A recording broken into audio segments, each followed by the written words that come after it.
Welcome into another episode of Bass Gaming. I'm your host again today, Ronnie Moore, and I've got a special guest with me, and it's one from across the border, one of our Bassmaster Elite Series pros from Canada, and that would be the one and only Jeff Gustafson. Gussy, how are you today?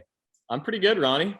Well, I know we're getting into this gameplay in just a minute, and we're over at Toledo Bend today, and you've traveled across the country, and a lot of these bodies of water look much different than what you have in Canada. So for you being a professional angler, I mean, transitioning over and traveling the United States, how much of an adjustment period is that? It's your fourth year on the Bassmaster Elite Series and probably you're close to your 10th overall competing, and you've seen it all probably at this point.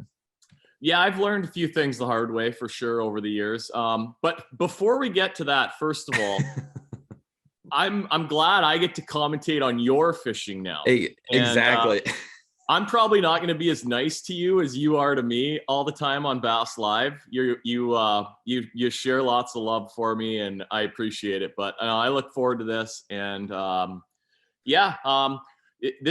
started back in 2012. I did 6 years on the FLW tour, and then going into year 4 in the Elite Series, and very grateful, lucky every day that I'm getting to travel around to fish for bass and have a lot of fun. Well, some of these places that, and I'm at my first spot now, obviously, and making some casts, and at Toledo Bend, there's some big bass. So I want to go with some heavier line and a swim jig to start off, and try to fish around some of the lily pads and some of the grass in the game. And I didn't catch one on my first cast, so I'm hoping that it's better. I'm hoping it's just as good as Lake Chickamauga was for me, because I caught a lot on the last stream with Scott Martin. But I'm just hooked up right now. Second cast, Gussy. Now commentate this. This one looks like a pretty good one. You never want to get one on the first cast. Actually, we'll do half casts a lot because it's bad luck. But what do we got? What do we got here? It actually looks like the right species. It does look like a largemouth, and I've got to mess with this drag system, and that's the one thing that's really realistic about this game. Other than the lakes and the mapping looks very similar to the actual lakes and the kind of terrain that you're going to face on these bodies of waters. But it looks like a largemouth, and it is a largemouth. So that's a good way to start it. I will take a 6-pound 2-ouncer all day long. I'm going to go ahead and, you know what? Because you're going to razz me the rest of the game for how I do, I'm going to upload that one to Dovetail Live so everyone knows that I at least caught a 6-pounder to kick off the show. So I am very blessed that this is the way we're starting the show, that the second cast of the day is a 6-pounder. So I will hand it over to you. I mean, I fought that fish well. I landed it right at the boat, and I'm not a perfect fisherman, so I'll probably lose some fish during this episode, but right now it's off to a good start. I've had limits that weigh 6 pounds before, so that's a really good start. Well, speaking of limits that you've had, I want to go back to the 2021 season. So for viewers at home that don't know, you have largemouth and you have smallmouth up north in Canada, Minnesota, you're neighboring, and you're not a part of Canada where it's over New York. You're a part of Canada where it's over Minnesota and Wisconsin, that region over there. And you have largemouth, you have smallmouth, but they just act differently and than maybe southern fish do, where we spend a lot of our season. But in 2021, you knocked out something that that every angler wants to do and that you've been trying to do for a long time, and that was get a Bassmaster Elite Series and a pro level win. And you did it all on smallmouth when no one else thought it was going to happen. And so tell me a little bit about that. That was an incredible 4 days at the Tennessee River out of Knoxville. Yeah, and they just announced the Classic next year is going to be back at Knoxville at that venue a little bit later in the year, but a close enough time frame that I really, really want to be there. So that's my, that's some more motivation to catch fish this coming season. But yeah, for sure, that event highlight of my fishing career for sure. We all dream about getting to hoist one of those trophies. They're a lot heavier than they look, and it was a great week. And I caught them on a kind of a Canadian technique. I'm calling it a Canadian technique, but using a jerk shad, a Z-Man jerk shad on a minnow, or on a minnow imitating jig head, catching them deep, watching all the fish on my electronics. So it was pretty cool.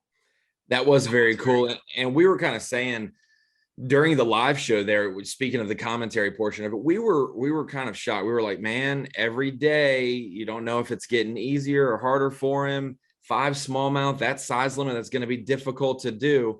And on that final day, you had a fog delay, and your best time of the day was the first 90 minutes of the day. And you had a 90-minute fog delay. And we're like, man, if there's ever a day for us to doubt Gussy, it might be today. And you get to your first spot and catch him. I mean, immediately you catch a couple of fish and we're like, well, it looks like he's going to be all right. And so you staved off any comeback from the guys that were fishing for largemouth, trying to, win their way back into the winner's circle. But so that was a very impressive win. And you've been close before, and you've taken those losses well. And but the win, it was very good. A lot of people say, hey, nice guys do finish first, because you are such a nice guy to work with on the water around other anglers. And Gussy, I started off strong. I started off with a 6-pounder, and since then I've caught just a couple little ones. I've caught some non-bass. So back-to-back casts with crappie or crappie, as people maybe up where you are. I need to probably back off or move a little area.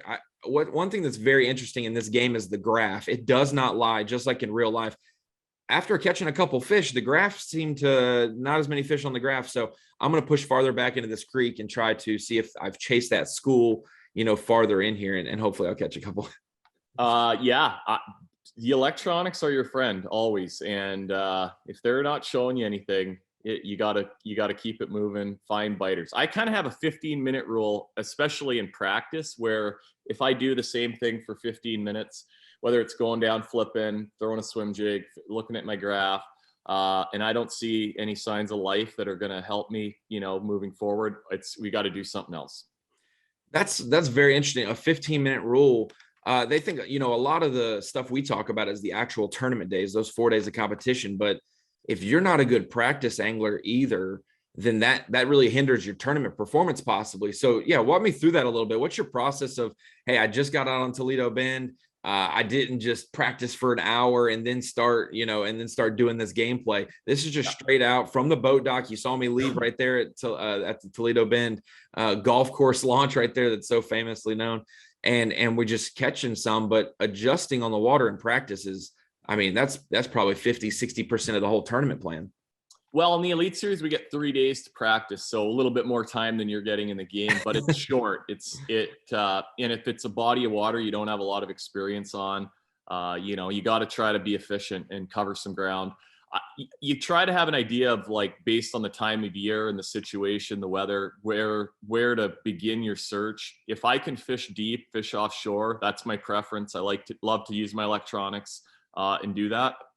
But sometimes you got to get up on the bank. Sometimes, a lot of our events are around some stage of the spawn. So you just use that intelligence to make decisions based on, to try to find where the fish are. But yeah, it's hard to not, rely on memories and past experiences. Lots of times those are good to have and they work again, but more often than not, you got to try to find fresh what's happening right now and cover a lot of ground. I mean, you follow all these guys.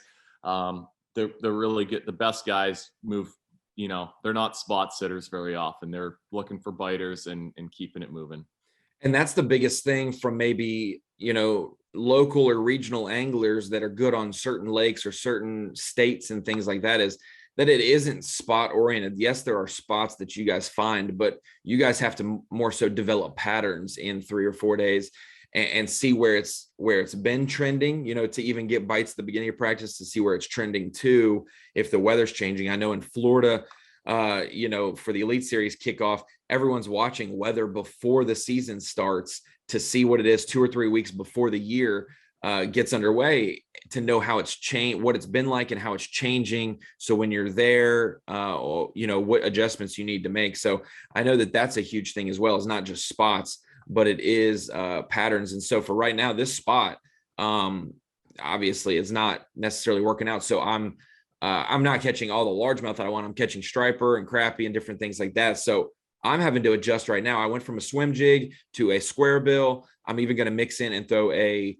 Texas rig right now. And honestly, there are certain baits that are great with hookups. And I know that in practice, that, hey, I'm going to throw this bait because I land 100% of the fish, and I need to know what size I'm dealing with bass wise, or I need to get every bite in the boat to figure it out.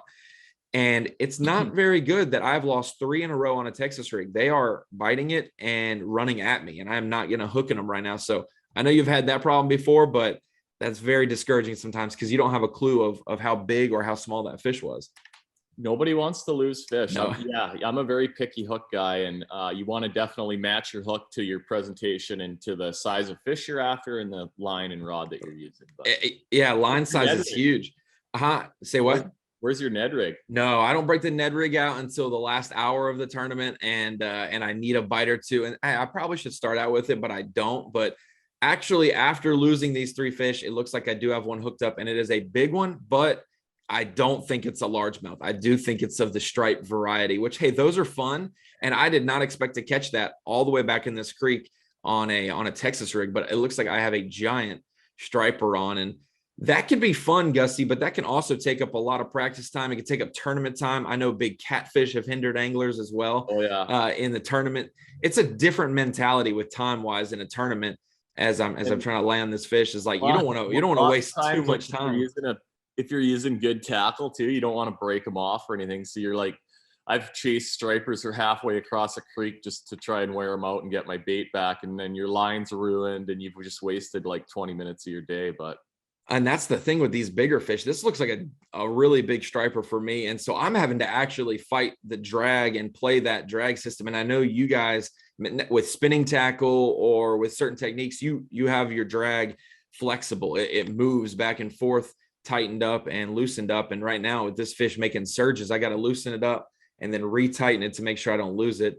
And especially, this is probably, I think, Gussy, it's an honor for you to be on the show. And I'm just going to say that because I think this is the biggest fish I've ever caught. 34 pounds, 8 ounces. Oh my goodness. I've got to upload that to Dovetail Live just so we know that I've accomplished that. A legendary, or not a legendary, but a trophy striper, 34.8. Have you caught one that big? That is a giant striper. I've definitely caught some 20 in the 20-pound range before, and they are probably the toughest freshwater fish I've ever had to battle with. I have this is kind of like real life though. I know it's a video game and I know you're not with me playing it or out on the lake in real life, but I'm taking as many photos. I'm screenshotting it on my Xbox app. I'm screenshotting it on the Dovetail app. I need to get as many photos of this giant as possible because I don't know if I've ever caught a 34-pound striper in real life or in this game. So wow, Toledo Bend, couple small bites after that 6-pounder and now a giant. But we got to find you a limit, bud. I know. Important. I need to get a limit. I've got some time. You know, we're just getting in. We're about halfway into this stream, maybe a third of the way into this stream, and I've got to do that. But I'm getting some bites. It's kind of do or die here. I'm catching a giant largemouth and giant striper or very small fish. So Toledo Bend's kind of got me zigging and zagging right now. But for you, Gussy, we mentioned it. Your 4th year on the Elite Series, and it'll be, I think, your 3rd classic in March that you get to compete in. And it's at a body of water that I think you're probably pretty excited out of the first 2 classics you fished. Lake Hartwell for your 3rd one. I'm not going to say it's your favorite or your favorited there, but this could set up very well for your style. Yeah, I have good history at Hartwell. Again, deep water, clear water, big spotted bass. And that's going to be I'm going to really push that program quite a bit. I'm really excited for it. Yeah, it's going to be fun. The last couple classics, you go into practice and giver and try to develop some kind of winning pattern, and it never just hasn't really worked out. And you go into the event, just, if you're going into it like hoping to get lucky for 3 days against these guys, it's probably never going to happen. You gotta really dial something in and figure something out. So hopefully at Lake Hartwell in March, that's, I'm going to be able to do that. You were mentioning that some of the events that we have, especially at the beginning of the season, are farther down south. So we don't necessarily have cold water, maybe pre-spawn events. And for folks tuning in, pre-spawn is before the fish get really shallow and they spawn, which is, making babies during their seasonal time. The water temperature has to get to a certain point for them to do that. The moon cycle as well.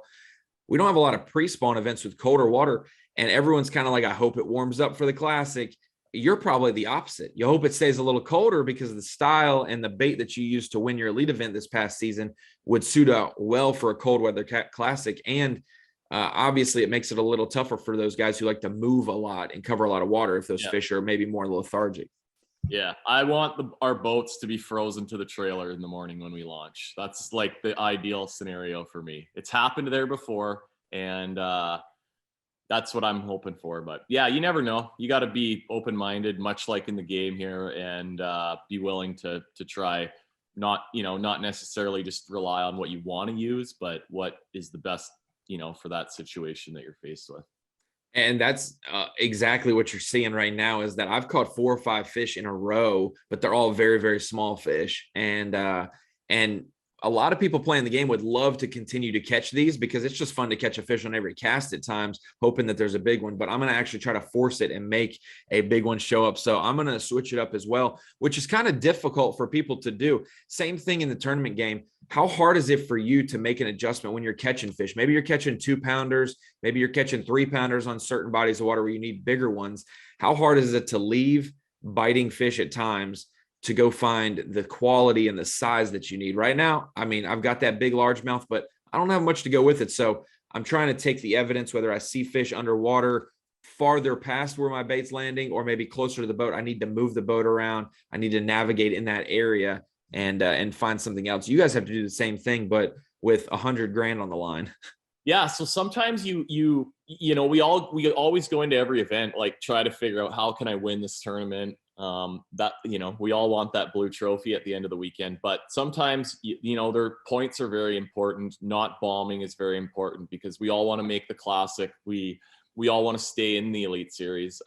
So you don't want to have any like really bad events. So for me, if I develop a program where I feel like I can catch big ones and really focus on big ones, I mean, that's the dream scenario. I'm going to go for it. But a lot of times you just gotta, limits are very important. My, a secondary goal this year for me is to catch my limit every day. And that's 5 bass every day of the season. It doesn't sound like it's that hard. And a lot of the venues, it's not that hard, but I can tell you, it's super hard to do that. And 0 people did it last year on the Elite Series. Even with Seth Fighter's great day or great year, I believe he had a slip up maybe the second event and didn't catch a limit one of those days. And like you said, we have fog delay. Day 1 of the season last year at the St. John's gave you half a day of competition instead of a full day. Yeah. You got places you're making an hour-long run one way, so you're losing a third of your day or a quarter of your day doing that.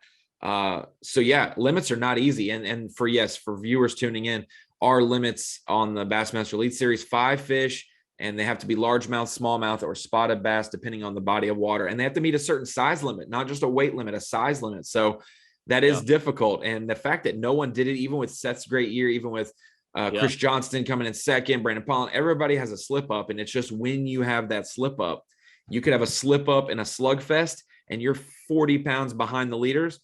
It's hard to catch up that way. Yeah. No. So yeah, sometimes you just got to try to survive, catch limits, and that becomes the focus. So, it just, every situation's different, but over the course of the season, I mean, we will have events where the weather is not our friend, not conducive to that body of water, and it gets to be hard. And then, like you say, there's going to be slugfest events, especially, we have a really good schedule this year. There's going to be a lot of giant bass caught, and you want to just try to keep up with everybody when that's going down.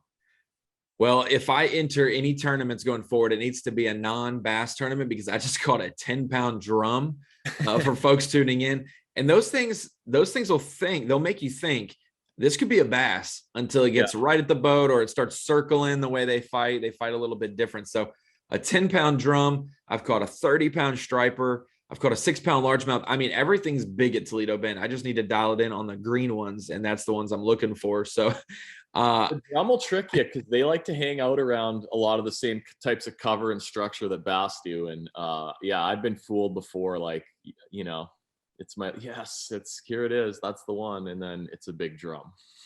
And I think that sometimes when I feel like in this game right now, I feel like I'm around too many stripers, too many drum. Whenever I'm reeling my bait on a cast that I'm not getting bites on, I feel like I'm just around maybe the wrong area. So I'm gonna stay close though, because there's still fish on the graph, and I got to trust in that for the most part. And so I'm gonna move around just the corner from where I'm at, just get a different angle, there's some rock and some grass there. And I'm going to throw my normal baits, the square bill, and a little bit of Texas rig probably as well. So I'm going to make that a little bit of an adjustment. And what's cool is you can make a big adjustment and get on the big motor and dovetail fishing Bassmaster 2022 and run all the way across the lake to the other end, or you can get on the trolling motor feature and adjust. And that's kind of what I did earlier in the segment when I kind of catch fish out of my area and they're no longer on the graph. I pushed forward a little bit, and you know how important it is to be stealthy out on the water and not use your big motor all the time. So I've tried to implement that and not get in a hurry and try to use my trolling motor in this game too, which is a cool feature. Yeah, anytime you're fishing, especially shallow, I mean, stealth is very important. You got to be sneaky. I get one of my biggest pet peeves is if whoever's in the boat with me slams the storage compartment doors. Pretty much every bass within 100 yards knows you're there, and they're going to get a lot harder to catch. That is a difficult thing to manage. And I'm seeing some striper already underneath the water here, so just bear with me, but I'm probably going to end up catching some striper on the next few casts as well, just because they tend to bite a little bit quicker than the largemouth do. So I wouldn't be surprised if I caught another striper, but we're going to try to maybe switch up some baits and catch some largemouth to focus on it there. And what's very cool is it is very realistic in this game. The different species that are in lakes, a lot of times they're pretty, there it is. I just hooked it's another striper. I can already tell. And I saw it really how quick. Sometimes you got to go through the stripers to get to the bass too. So, hey, that's the good thing though, is that striper, they're always around bait as well in the real life. So if they're oriented around bait fish, maybe there are schools of largemouth or spotted bass or smallmouth. I don't think smallmouth and striper necessarily as much, maybe except where you won, that they'll both occupy areas, but another striper. And so while I'm hooked up with this striper, it's probably going to take about a minute to land this fish. For you, being able to see yourself in a video game, let's just go ahead. I'm just going to take my hand off the controller real quick and just put my hand up. Think about that. You're in a video game. This is kind of like if you're a football fan, you've watched quarterbacks, that you've looked up to your whole life in video games, and you get to play as them. You have fans now in Canada. They get to play as Jeff Gustafson on the Bassmaster Elite Series and the Classic in this game. Yeah, it's kind of pretty cool. And I've gotten a lot of messages over the last couple of months from friends and from just people via social media that are having fun playing the game. And so that's been pretty awesome, good to hear. I've got like pretty much nothing but good feedback, and it's honor to be included with it, especially with, all the other anglers that are also in it. Well, Gussy, I don't want to change the subject, but I lost an absolute giant largemouth. Oh, wow. The bite we've been waiting on. You saw my reaction there. I had to just have a little heart-to-heart conversation, had to turn the camera on my character and look him in the eyes and say, we finally got an opportunity, and we let that big one run straight at the trolling motor and cut me off. So I'll have to deal with that later. I did. I got muscled. I was fighting him great, and he just made a surge at the boat, and I ended up losing him. That's not exactly what I want, but I had to have a little heart-to-heart. How many times on the water in a season do you have to have a heart-to-heart with yourself? And Jeff, you got to be better than that, bud. Yeah, it happens. Sometimes it's a bad cast. Sometimes you were going through the motions. You didn't get a good hook set, and sometimes it's a lost fish. Lost fish, generally, unless I did something wrong, really blatantly, I don't let that. I mean, you get 10 seconds to be mad, and then it's gone. You got to find another one. Yeah, and for that nobody cares when you get into the weigh-in and say, I lost like 7 fish today. Like, nobody cares. So yeah, if we had a tournament for the fish that didn't make it in, there would be some anglers that probably win most of them, because they seem to either have a fish story or two, or they do actually lose big ones, which it's a whole nother game. Catching fish is catching fish, but catching big ones, you don't get many opportunities at it, so it does break your heart when you lose them. So if you were to give me a pep talk, you say, hey, 15 seconds and don't be mad anymore. Yeah. I mean, is that one of those things where you're like, hey, now I'm hopeful, there are fish in the area, and I lost one, but it's a good thing I got bit? Exactly. You got an opportunity, learn from every bite you get, and just try to be better. For you, Gussy, we talked about the Classic. We talked about your 4th year on the Elite Series. We started the season in Florida just last week or two. And obviously Florida's a whole different body of water. You've almost won events in Florida before, but it is not easy to be consistent. So what kind of mindset going into having 2 events in Florida do you need to prepare yourself for to maybe to salvage? You just, yeah, we're going to get, when you get out there, you just kind of got to get a feel for how is the fishing good? Is it easy?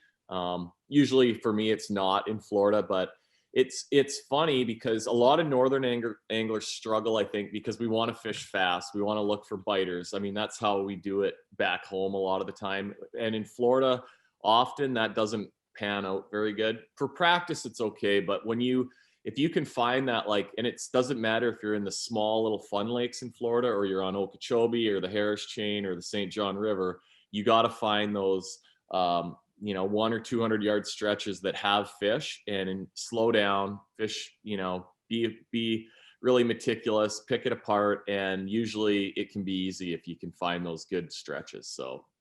Well, that's what I'm trying to do. I'm trying to be patient here. I don't like to run around on our streams because if I'm driving the boat, I can't catch one. So I've been backing up off of the spot, trying to give it another shot. And Gussy, I have a big one on right now. And so now the pressure's on. I can feel there's a heartbeat option in this game.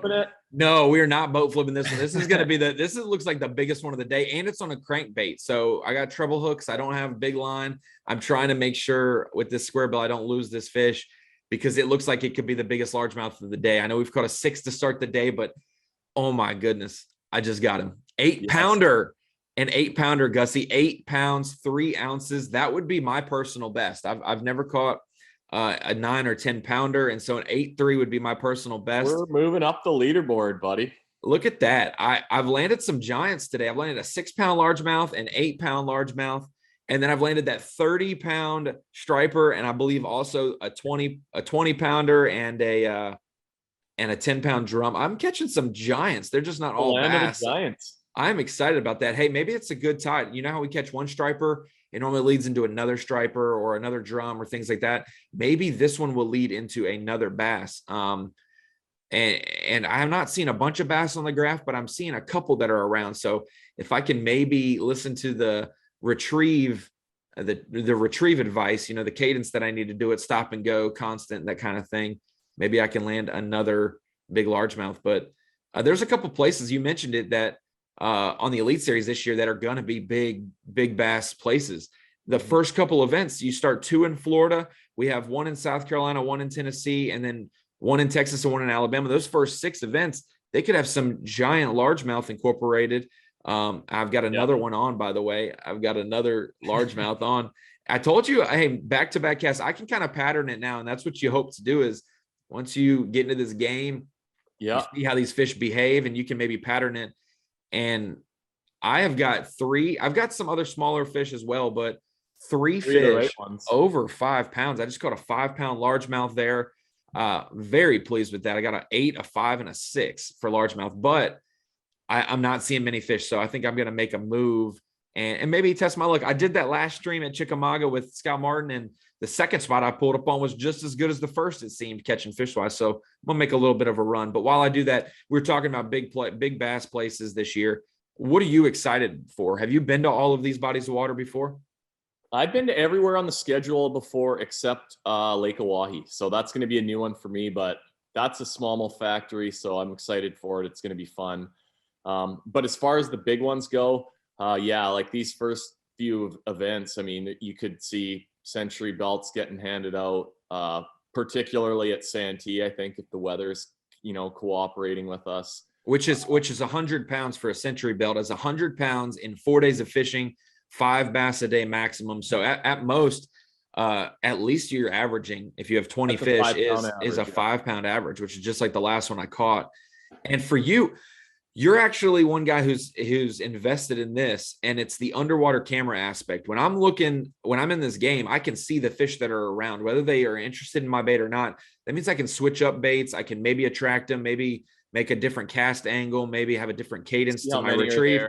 Yeah. And for you like your AquaView underwater camera, and that tells you a lot. What have you learned from not only looking at your electronics and seeing readouts that, hey, there's fish under here, I just don't know what species, maybe, unless I'm really dialed in on that lake, to where when you drop an actual camera down there, you can see exactly what they are and how they're sitting and how many.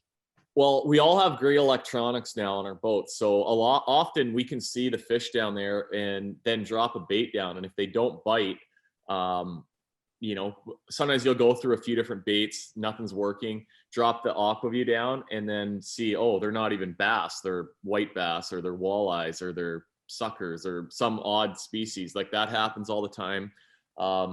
As a pre-fishing tool, I can drop it down and look at a brush pile and not burn. You know, if there's 1 or 2 bass there, I can just, you know, like take a mental note of that and not have to burn them and sort of save them for the tournament the next day. But it's a lot of fun to use and see how the fish react or, you know, interact with the cover that's down there.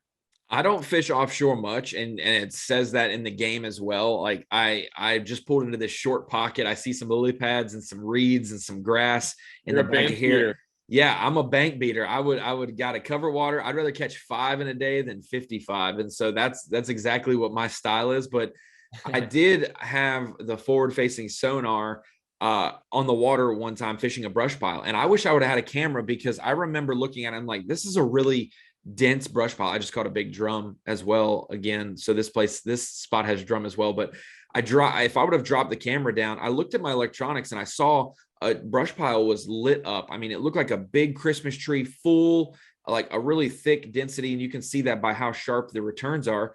And I thought it was just a big, dense brush pile. And when I pitched my bait over there on the live sonar, all of a sudden, all these fish swam out of the brush pile to bite my bait. And I realized the brush pile was just a couple twigs and the density was that many fish in it. So I would have loved to see how they were sitting in it, but they all look like little fireballs coming out there chasing my bait. And so it's very cool to see it on camera, but also on your electronics. And that's something in this game is I get all kinds of excited when I see fish underwater around a grass patch. I'm like, it could happen at any point. That fish could turn and want my bait. So I gotta stay zoned in to try to do it, especially in the battle royale format in here, which is very, very much like a tournament where every minute, if you're not catching one, someone else is catching one. Yeah. No. And that's, trust your electronics and also don't get stuck if you're looking at them and they don't want to bite. Sometimes you got to just pull the pin and go find biters. Like that can be a big key some days as well. Well, and for this spot, this short pocket, the water temperature is about 65 degrees, 66 as it says on the readout there. So those fish are going to be shallow. It's not cold. So I'm going to move up a little closer to the bank there, and I'm going to switch up to a Texas rig as well. I'm going to fish that. That is something that is one of my favorite things to do is to throw a Texas rig around shallow cover because that is hand-to-hand combat. You have to have good rod, you have to have good line, and you have to really be patient because it's not like you're reeling the bait through the water and they bite it and they're automatically probably going to get hooked with treble hooks. You have to feel them and set the hook and penetrate their mouth with it and make good casts. Yes. Well. And that's stuck in the trees. Don't make a big loud splash. I'm having to vary my my cast power over here on doing it. I don't want to throw it up on the bank as I have in some cases. I want to throw it right in that lily pads and the reeds and not get stuck and snagged, which is why I picked a weedless Texas rig. So I'm hooked up with a big one right now. And I honestly think he's stuck. I think he's stuck in the grass and lily pads because I don't see him swimming around moving. And sometimes you got to get in there and get after him. Yeah, and I'm just going to have to pull on him a little bit and I'm not going to just wait for him to swim out, which I'm pulling on him a little bit, and I've got to vary my drag. It's not telling me that it's strained, but if I pull a little too hard, I might break it off like I just did. It happens to everyone. I just broke. Here, it's going to happen. That was a big one, Gussy. I mean, I went up shallow. I called my shot. I pitched into the lily pads and I just broke him off, which happens to you guys. And we've seen some of that on live, but I thought I was going to catch that heartbreaking. It might have been I lost like a 10-pounder earlier at the trolling motor. I lose that one. You could have broke the record. You could have been like in the 45 range today. I could have. Dude. You know, I've caught a couple of smaller ones as well. So I do have a limit. I've got an 8, a 6, and a 5. So what's that? 8 and 6 is 14. Another 5 pounds is 19 and change. I've probably got about 23 pounds with some 2-pounders mixed in. So that's not a bad day, You especially. can sign me up for that every Yeah. day of the season, and I'd be real happy. Yeah, 23 pounds a day will have you sitting pretty close to the top of the Angler of the Year standings.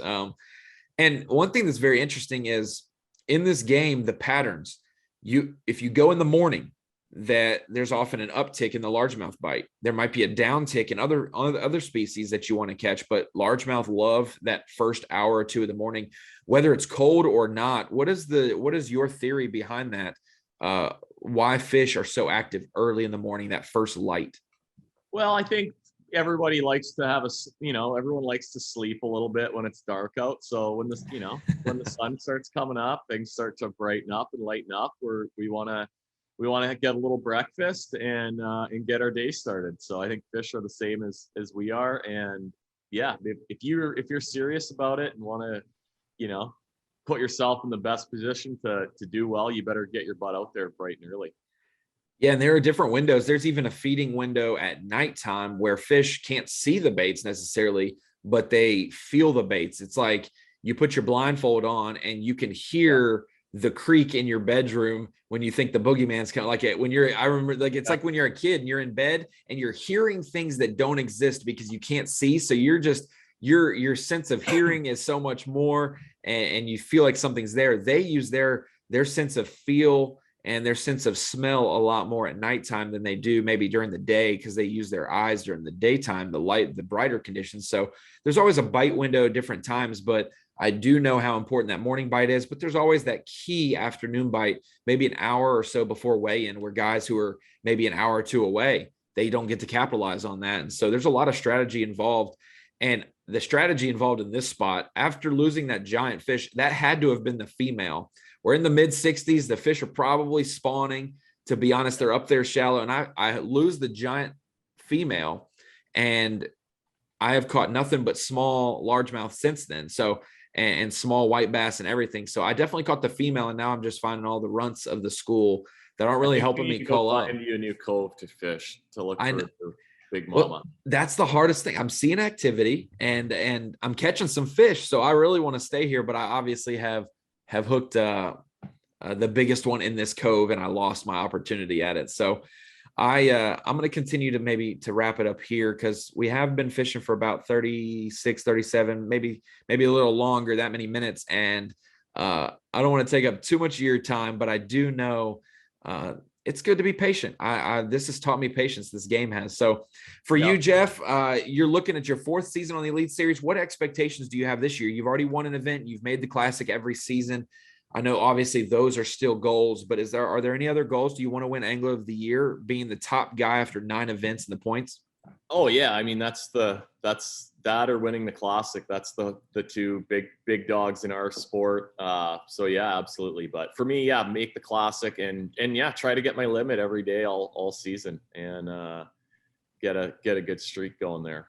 Well, I'm the stat guy on Bass Live, so I'll hold you to it, and I'll let you know how you're doing. You'll obviously know when you miss a limit, but I'll tell you how you compare to others and whatnot. But I didn't know nobody did it last year, so that makes it a lot tougher than it's a toughie, but that's my goal. I think Patrick Walters even had the longest streak for a while there, because his extended back into 2020 when he won Lake Fork. That was such a tough event, but he blew it out of the water. He had to limit that tournament and the tournament before that when it was tough at Chickamauga. And then he carried it into the 2021 season. So I was keeping an active streak and a tournament streak for the season. So Patrick did end up slipping up, though, I believe at the St. Lawrence River day one. I don't even think he caught a limit there, which is tough. And that's why he dropped down the standings there. So very difficult. But Gussy, I think this is the last fish catch of the day. I'm hooked up with a small one. It's not going to take much. And I'm probably going to, of course, you land every single small one. You never lose a small one. You only lose the big one. So I'm going to wrap it up with this small one, but I hope you have a great season on the Elite Series. Thank you for joining us on Dovetail Fishing here for Bass Gaming. For the folks tuning in that love this game and probably love experimenting with characters, maybe give them a little reason why they should choose you as a playable character in this game. Why is Jeff Gustafson worthy of being picked in this game? And maybe what bodies of water? We've got some northern, the St. Lawrence River. We've got some Chickamauga. We've got, Ray Roberts, St. John's River. We got a lot of different lakes, Gunnersville as well. Why should they pick you, and when should they pick you? if you get on the smallmouth fisheries, I'm probably going to be your friend there. But everybody should give Ronnie some tips to do better at the game. Also, leave some comments for Ronnie on how he can do better. Hey, I know a lot of fans across the pond love catching carp and love catching other species. And so I appeased, this episode was for them. It wasn't for our tournament bass anglers that love that. That Chickamauga episode was. I caught hundreds of big bass, it seemed. Caught some big ones today on Toledo Bend. I enjoyed doing it.